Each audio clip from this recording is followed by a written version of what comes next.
आशा करता हूँ आप सभी बहुत अच्छे होंगे। मेरा नाम है दीपक यादव और अभी एज यू नो बोल दैट कि फार्मासिस्ट की वैकेंसी आने वाली हरियाणा के अंदर काफ़ी अच्छी वैकेंसी है। दैट इज़ अप्रोक्सीमेट 170 के अप्रोक्स वैकेंसीज हैं। तो उसके अंदर अभी जो एक नोट ऑफिशियली नोटिफिकेशन आने वाला है उससे पहले ये बताया जा रहा है कि जितने भी टेक्निकल पोस्ट रिलेटेड होंगे जैसे कि एएलएम वगैरह हो गया, फार्मासिस्ट हो गया, तो पोस्ट स्पेसिफिक क्वेश्चंस आपके पूछे जाएंगे। 70 क्वेश्चंस होंगे जो आपके पोस्ट स्पेसिफिक होंगे। और तो कि काफ़ी ज़्यादा क्राइटेरिया वेटेज है। 10 क्वेश्चन है वो आपके कंप्यूटर से होंगे और बाकी 25 to 30 क्वेश्चन हैं वो आपके किससे रिलेटेड होंगे, आपके जैसे कि जीएस हो गया, मैथ हो गया, फिर करंट अफेयर से हरियाणा करंट अफेयर उससे रिलेटेड हो गया। तो कैसे पता लगाया जाए कि पीछे ये आइडिया कैसे होगा? ये आइडिया होगा हमें पिछले प्रीवियस ईयर क्वेश्चन पेपर को देख के। सो अभी हाल ही में national institute of technology Delhi NIT Delhi ने एक एग्जामिनेशन लिया था फार्मेसी का। 6 तारीख को जो कि जनवरी के अंदर हुआ था। तो इसकी जो स्टार्टिंग के जो क्वेश्चन है उससे हमें आइडिया लग जाएगा कि कैसे कैसे क्वेश्चन है जो फार्मासिस्ट में पूछे जाते हैं और कौन से टॉपिक पे हमें फोकस करने की जरूरत है। चलिए आइए देखते हैं। ओके। सो फर्स्ट क्वेश्चन है कि how many pharmacist are required for hospital having 50 bed. Options देखिए, ऑप्शन से आप इजीली एलिमिनेट कर सकते हो कि 50 बेड है उसके अंदर कौन से कितने नंबर ऑफ फार्मासिस्ट रिक्वायरमेंट होंगे। 3, 5, 8, 10। 5, 8, 10 अमाउंट ज़्यादा है तो 3 ऑप्शंस आपके हैं जो कि क्या है कि आपकी फार्मासिस्ट की रिक्वायरमेंट होती है 50 बेड हॉस्पिटल्स के लिए। सेकंड है anti tubercular drug which cross the blood brain barrier. Anti tubercular drugs कौन सी होती हैं? एंटी ट्यूबरकुलर यानी कि जो टीबी को जो ठीक करे, जो कि क्रॉस करती है ब्लड ब्रेन बैरियर को। तो ऑप्शंस के अंदर अगर हमें एंटी टीबी ड्रग के बारे में पता है, ये क्वेश्चन कहाँ से आपके फार्माकोलॉजी से है। सो एंटी टीबी के अंदर क्या होती है, कौन कौन सी ड्रग्स होती हैं, सबसे पहले ये देखिएगा। जो एंटी टीबी के अंदर आपकी आती हैं तो रिफाम्पिसिन एक ड्रग है जो कि टीबी के मरीज को दी जाती है, यानी कि जो टीबी को क्योर करती है। आइसोनियाजाइड आपकी जो है ये ड्रग है जो टीबी के मरीज को दी जाती है। एंटी टीबी ड्रग्स है। एंड इथाम्ब्यूटोल है वो आपका क्या है, एक एंटी ट्यूबरकुलर ड्रग है। एंड पैराजिनामाइड है वो आपकी एक एंटी ट्यूबरकुलर ड्रग है। तो लेकिन यहाँ पे क्या पूछा गया है, anti tubercular drug which cross the blood brain barrier, यानी कि जो ब्लड ब्रेन बैरियर को कैरी करती क्रॉस करती है, तो वो कौन सी ड्रग होगी आपकी? Pyrazinamide. Next is the cost associated with inventory, यानी कि कोस्ट एसोसिएटेड इन्वेंट्री के अंदर जो कोस्ट जो लगती है वो उससे कौन कौन सी कोस्ट होती है। Option number 1 A purchase price of the inventory, re order cost, inventory holding cost या शॉर्टेज कोस्ट, या ऑल ऑफ द बो। इसके अंदर जो भी कॉस्ट होगी इन्वेंट्री के अंदर, ये के सभी ऑप्शंस आएंगे A B C D D, all of the above. Second, what is the other name of food and drug act. Food and drug act का अदर नेम क्या है? इसको आप रट लो, प्रीवियस ईयर के अंदर काफी बार पूछा गया है। तो विलाई एक्ट हम उसे कहते हैं। लेकिन यहाँ पे अगर आप देखोगे तो फॉर जितने भी ऑप्शंस हैं, 4 ऑप्शंस है, चारों ऑप्शंस में आपके villi, Willey, will act, wheel act, so confuse हो जाओगे। तो जो ऑप्शंस YIELEY एक्ट है, तो ये आपका क्या आ जाएगा, आपका ऑप्शन नंबर ए आपका यहाँ पे राइट है। सेकंड, फिफ्थ क्वेश्चन है platelet aggregation is inhibited by. Platelet aggregation क्या होता है? देखो, प्लेटलेट एग्रीगेशन का मतलब होता है कि सपोज करो ब्लड आपके सर्कुलेट हो रहा है, उसके अंदर आपके अंदर ब्लड के अंदर क्या क्या कंपोजिशन होती है। ब्लड के अंदर सभी को पता है व्हाइट ब्लड सेल्स होती हैं, आरबीसी होती हैं, and third one is that is platelet होती हैं। तो प्लेटलेट्स क्या होती है कि एग्रीगेट हो जाती है, इकट्ठी हो जाती हैं। तो उसको रोकने के लिए हम क्या है, डिजीज कोई मेडिसिन देते हैं ताकि क्लोट फॉर्मेशन ना हो, आगे जाके हार्ट अटैक की समस्या ना बने। तो ऑप्शन आपके clofibrate, aspirin, dipyridamole, all of the above. देखो, इसके अंदर अगर आप देखोगे तो क्लोफिब्रेट है। क्लोफिब्रेट एक मेडिसिन है जो क्या करती है, आपके लिपिड है उसको कम करने के लिए दी जाती है। तो ये ऑप्शन आपका यहाँ से गलत हो गया। तो प्लेटलेट एग्रीगेट सेकंड, एस्प्रिन है जो आपकी मेडिसिन है जो कि दी जाती है प्लेटलेट एग्रीगेशन को रोकने के लिए। नेक्स्ट है the minimum area drug store should be. कितना होना चाहिए एक ड्रग स्टोर को खोलने के लिए? तो वो आपका ऑप्शन है 600 to 1000 स्क्वायर फीट होना चाहिए। So next question है the if the HLB value of a surfactant is 8 to 18 the emulsion will be। काफी इंपॉर्टेंट आपका। HLB एक स्केल होता है, उसके अंदर अलग अलग वैल्यू होती है। अगर उसकी सर्फेक्टेंट की वैल्यू 8 से लेके 18 तक है तो वो सर्फेक्टेंट किस कैटेगरी के अंदर आएगा? वो सर्फेक्टेंट ऑयल इन वाटर के अंदर आएगा या वाटर इन ऑयल के अंदर आएगा? तो देखिए, तो अब एच एल बी के वैल्यू के अंदर अगर आप देखोगे तो एच एल बी का मैं आपको दिखा देता हूँ। यहाँ पे स्क्रीन के अंदर आप देख रहे होगे, यहाँ पे वैल्यू शो कर रखी है। अगर 2 से लेके 3 तक है तो वो एंटीफोमिंग कहलाएगा। 3 से लेके 6 है वो इमल्सिफाइंग एजेंट कहलाएगा। अगर 7 to 9 अगर एच एल बी की वैल्यू है तो आपका क्या कहलाएगा? वेटिंग एंड स्प्रेडिंग एजेंट कहलाएगा। अगर इमल्सिव ऑयल इन वाटर इमल्शन, जैसे कि क्वेश्चन में पूछा गया है 8 टू 16 वैल्यू है तो आपका क्या कहलाएगा, ऑयल इन वाटर कहलाएगा। 15 टू 8 है सोल्युबलाइजिंग एजेंट कहलाएगा। तो ये एक स्केल है, जिस स्केल के अंतर्गत हमें पता चलता है कि जो सर्फेक्टेंट है उसकी वैल्यू क्या है। तो क्वेश्चन के अंदर हमसे पूछा गया था कि अगर HLB सर्फेक्टेंट की वैल्यू 8 से लेकर 18 तक है तो इमल्शन किसके अंदर आएगा। तो इमल्शन हमें देखा है कि स्केल के अंदर आप देखोगे कि 8 से लेकर 18, तो that is an oil in water, तो ऑयल इन वाटर के अंदर आपका ये आ जाएगा, राइट। नेक्स्ट क्वेश्चन है हमारे पास, an essential amino acid in man क्या है। देखो, अमाइनो एसिड्स क्या होते हैं, प्रोटीन्स है वो आपके किसके बने होते हैं, अमाइनो एसिड्स के बने होते हैं, राइट। और एसेंशियल, ये दो टाइप के अमाइनो एसिड्स होते हैं, एक होता है एसेंशियल अमाइनो एसिड और एक होता है non essential amino acid. Hindi में अगर हम देखें तो इसेंशियल क्या होता है, यानी कि जो हमें रिक्वायरमेंट होती है, और नॉन एसेंशियल क्या होता है, जो हमें रिक्वायरमेंट नहीं होती। लेकिन यहाँ इसका ऐसा मतलब नहीं है, इसेंशियल भी हमारी बॉडी को रिक्वायरमेंट के लिए चाहिए, जरूरी है वो हमारे लिए, नॉन इसेंशियल भी हमारे लिए जरूरी है। इसेंशियल को हमने इसलिए जरूरी माना गया है कि इन्हें बॉडी अपने आप सिंथेसाइज नहीं कर सकती, हमें बाहर से लेना पड़ता है इसको।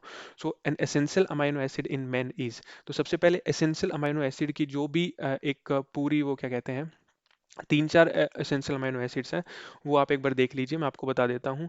एक तो हिस्टडीन है, जो कि क्या आपका अमाइनो एसिड के अंदर इसेंशियल, यानी कि जो जरूरी है, जिससे बॉडी बाहर से नहीं ले सकती, हमें उसको क्या मैन्युफैक्चर नहीं कर सकती खुद से, हमें उसको बाई फूड हमें हमें लेना पड़ता है, ठीक है।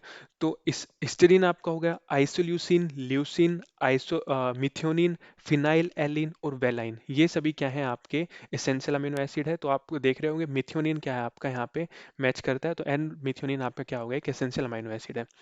Next is which of the following item should be stored under lock and की, कौन सा आइटम है वो आपका लॉक एंड की के अंदर स्टोर हो जाना चाहिए।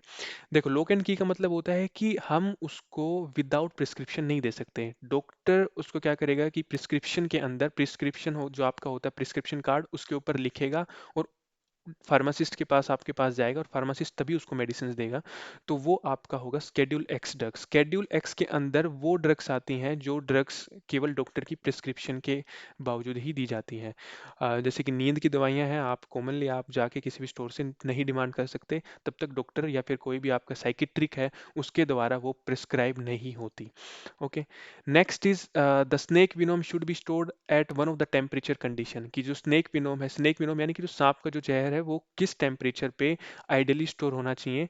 Why it is store in ideal temperature, क्योंकि देखो 8 से 25 डिग्री सेल्सियस है, सॉरी 2 से लेके 8 डिग्री सेल्सियस के अंदर हो जाना चाहिए। अगर इससे ज़्यादा एक्सीड करता है या फिर इससे ज़्यादा लो होता है तो वो जो स्नेक विनोम है वो आपका डिग्रेड हो जाएगा, वो किसी काम का नहीं रहेगा। स्नेक विनोम के अंदर अगर आप देखोगे तो ये दी जाती हैं आपके, सपोज करो आप यूजली जो भी कैंसर कीमोथेरेपी के लिए अंदर इनका ट्रीटमेंट होता है, काफ़ी मेडिसिन मैन्युफैक्चरिंग के अंदर आपका होता है। Second is ambulatory patient means, ambulatory patient का मतलब क्या होता है। Option first, the patient who receive service in ambulance. अब क्या होगा कि दिक्कत यही होती है कि अगर आप पढ़ के नहीं गए हुए हैं तो आप ये देखो कि एम्बुलेटरी, एम्बुलेटरी यानी कि पेशेंट्स क्या है, एम्बुलेंस से आया होगा तो आप उसको क्लिक कर देते हो, ए ऑप्शन पे क्लिक कर देते हो, ऐसा नहीं है। एम्बुलेंटरी पेशेंट वो होता है कि जो patient out patient who receive the primary health checkup and walk of, यानी कि वो क्या करता है वहां से चला जाता है। तो मैं आपको बता देता हूँ, ambulatory patient and ambulatory care consist of a health related to service provided to a patient who are able to walk to seek their care and who are not confined to an institutional setting, यानी कि क्या होगा कि उसने hospital के अंदर गया, वहां से अपनी ट्रीटमेंट लिया और वहां पे चला गया। इन पेशेंट आपका नहीं आएगा, ऑल ऑफ द वो है नहीं, तो आपका सेकंड ऑप्शन आपका हो गया। सेकंड, नेक्स्ट क्वेश्चन आपका, the normal pH of blood is, normal pH of blood क्या है, ये भी काफी इंपॉर्टेंट है, काफी बार पूछा गया है। तो normal pH of blood is that is 7.4, यानी कि 7.4 है। लेकिन 7.4, अब यहाँ से क्वेश्चन ये भी पूछा जा सकता है कि जो पीएच ऑफ ब्लड है वो क्या है, एसिडिक है, बेसिक है या फिर कैसा है। तो पीएच स्केल के अंदर अगर आप देखोगे तो 1 टू, यानी कि यहाँ पे 7 होता है, 1 to 7, और यहाँ पे आगे होता है पीएच स्केल। में आपको दिखा देता हूँ, जैसे कि ये हमारा क्या होता है, पीएच स्केल होता है, ठीक है। यहाँ पीएच स्केल के अंदर आप देख रहे हो 7, 1 to 7 और 7 to 14, यानी कि 1 से लेके 14 तक होता है। 7 में जो है आपका न्यूट्रल माना जाता है, 7 से नीचे जो भी वैल्यू आएगी वो एसिडिक होगी, और 7 से जो भी अबव वैल्यू होगी वो आपकी क्या कहलाएगी, बेसिक वैल्यू कहलाएगी, यानी कि वो अल्कलीन बेसिकली कहलाएगी। तो जो पीएच ऑफ ब्लड है वो स्लाइटली क्या है आपका अल्कलीन नेचर है, क्योंकि यहाँ पे हम देख रहे हैं कि जो पीएच ऑफ ब्लड वो क्या आपका 7.4 है। सेकंड, ये क्वेश्चन कोगनोसिस आया हुआ है, the botanical name of cinnamon bark is, cinnamon bark का बोटेनिकल नेम क्या है, सिनोमेनियम जिलेनिसियम। तो ये आपको क्रैम करना होगा, सिनेमन जिलेनिसियम क्या है आपका बोटेनिकल नेम है आपका सिनेमन बार का। Next is the menthol is the main constituent of the volatile oil of, यानी कि मेंथोल है वो आपका मेन कंस्टिट्यूएंट है किसका, है आपका पेपरमेंट लीफ का। 15th है the culture media is prepare from, culture media किसके अंदर प्रिपेयर होता है, सॉरी किसके द्वारा प्रिपेयर होता है। तो सबसे पहले देखिए कल्चर मीडिया होता क्या है। कल्चर मीडिया होता है कि सपोज करो कि आप किस बैक्टीरिया ग्रो करने के लिए, तो किसी भी बैक्टीरिया हमें ग्रो करना है तो उसके अंदर हमें कल्चर मीडिया की रिक्वायरमेंट होती है। तो वो जो कल्चर मीडिया है वो किससे बना होता है, कल्चर मीडिया मैं आपको दिखा देता हूँ ऐसे, जैसे कि ये कल्चर मीडिया होता है। ठीक है, तो कल्चर मीडिया क्या होता है, कोई भी फूड जो रिक्वायरमेंट होता है माइक्रो ऑर्गेनिजम्स को ग्रो करने के लिए। तो ये आपका एक पेट्री प्लेट है जिसके अंदर कल्चर मीडिया ग्रो कर रखा है। तो ये कल्चर मीडिया किससे बनता है, तो वो बनता है आपका अगार अगार से बनता है, right. A high serum cholesterol 300 mg by 100 ml is young adult is a serious indicator of, किसका serious indicator होगा। तो देखो coronary disease hyperglycaemia, kidney disease, diabetes mellitus. Diabetes mellitus क्या होता है, जिसके अंदर इंसुलिन की अमाउंट इंक्रीज हो जाती है, डायबिटीज इसे कहते हैं। किडनी डिजीज आपका होगा नहीं। हाइपरग्लाइसीमिया ग्लूकोज की अमाउंट इंक्रीज हो जानी, यहाँ पे ग्लूकोज तो अमाउंट इंक्रीज हुआ नहीं है, तो क्या हुआ है, कोलेस्ट्रॉल यहाँ पे इंक्रीज हुआ है, तो यानी कि कोरोनरी डिजीज आपका यहाँ पे आ जाएगा। ओके, द नेक्स्ट क्वेश्चन देखिए, the commonly reported ADR of A diuretic class of a drug, यहाँ कोलोजी से क्वेश्चन आ गया आपका, तो ये आपका आएगा हाइपोकैलमिया। हाइपोकैलमिया क्या होता है कि आपके पोटाशियम की अमाउंट है वो आपकी बॉडी के अंदर क्या हो जाती है, डिक्रीज हो जाती है। ठीक है, diuretics class of a drug के अंदर, तो वो आपको क्या है, हाइपोकैलमिया कहलाती है। Therapeutic drug monitoring is not required in area which of the following drug, यानी कि किस ड्रग के लिए अंदर थेरापेटिक मॉनिटरिंग नहीं रिक्वायरमेंट होती है। तो जो टर्म आई है थेरापेटिक मॉनिटरिंग, सबसे पहले इसको देखिए। देखो थेरापेटिक मॉनिटरिंग का मतलब होता है कि कोई भी जो ड्रग्स होती है, सपोज करो आप जैसे कि ये ड्रग्स यहाँ पे ऑप्शन में दिए गए, फिनाइटोइन। फिनाइटोइन किसके लिए दी जाती है, फिनाइटोइन एक ड्रग है जो दी जाती है आपकी कन्वल्सन के लिए, राइट। कन्वल्सन के लिए, कन्वल्सन क्या होता है, जैसे कि जिसको मिर्गी दौरे वगैरह जो भी आते हैं उसके लिए ये मेडिसिन दी जाती है। तो उस ये जो डिजीज होती हैं, सॉरी जो मेडिसिन होती हैं, उन इन डिजीज के अंदर क्या होता है कि हम एक्स्ट्रा अमाउंट ऑफ मेडिसिन, जो लार्ज अमाउंट ऑफ मेडिसिन हम नहीं दे सकते हैं, क्योंकि अगर एक सर्टेन अमाउंट ऑफ मेडिसिन को हम अगर ब्लड की अमाउंट इंक्रीज कर जाती है तो वो केस करेगी, प्रॉब्लम केस करेगी। तो उस चीज़ से बचने के लिए थेरापेटिक ड्रग मॉनिटरिंग होता है, उस किस एरिया के अंदर रिक्वायरमेंट नहीं होता है। तो डिजिटॉक्सिन, जेंटामाइसिन, पैरासीटामोल, पीसीएम के अंदर थेरापेटिक ड्रग मॉनिटरिंग की कोई भी रिक्वायरमेंट नहीं होती। तो ऑप्शन नंबर डी आपका क्या होगा, करेक्ट होगा। Next is the pharmacy and therapeutic committee how number of pharmacist in its compositions, तो कितना होने चाहिए, एक इसके अंदर होना चाहिए। Second, tropane alkaloid are identify by test है। बेनेडिक्ट टेस्ट किसके लिए होता है, कार्बोहाइड्रेट के अंदर। ठीक है, डेगनडोफ टेस्ट किसके लिए अंदर होता है, डेगनडोफ टेस्ट होता है आपका पोटाशियम अल्कलॉइड को चेक करने के लिए। तो यहाँ पूछा गया है ट्रोपिन अल्कोलेट, और ट्रोपिन अल्कोलेट के अंदर कौन सा आ जाएगा, वाइटल मोरिन टेस्ट है। तो इससे जनरली हमें क्या होगा कि इस 20 क्वेश्चन से हमें आइडिया लग गया कि कैसे कैसे क्वेश्चन है जो वो हमारे फार्मासिस्ट एग्जाम में पूछे जाते हैं फार्माकोलॉजी से। तो mainly we just came to an idea about that कि मेनली कहाँ से आते हैं, आपके कोलॉजी से आते हैं, स्यूटिक्स से आपका आ रहे हैं, और HLB वैल्यू वगैरह हैं, तो ये आपके जो मेडिसिन वगैरह स्केड्यूल एक्स ड्रग्स है वहाँ से आपसे पूछे जा रहे हैं। तो ये हमें एक जनरली आइडिया लग गया है कि कहाँ से क्वेश्चंस पूछे जा रहे हैं। तो हम नेक्स्ट वीडियो के अंदर विद इन डिटेल एक्सप्लेनेशन के साथ हम पढ़ेंगे। आज के लिए इतना ही, थैंक यू, मिलते हैं नेक्स्ट वीडियो में।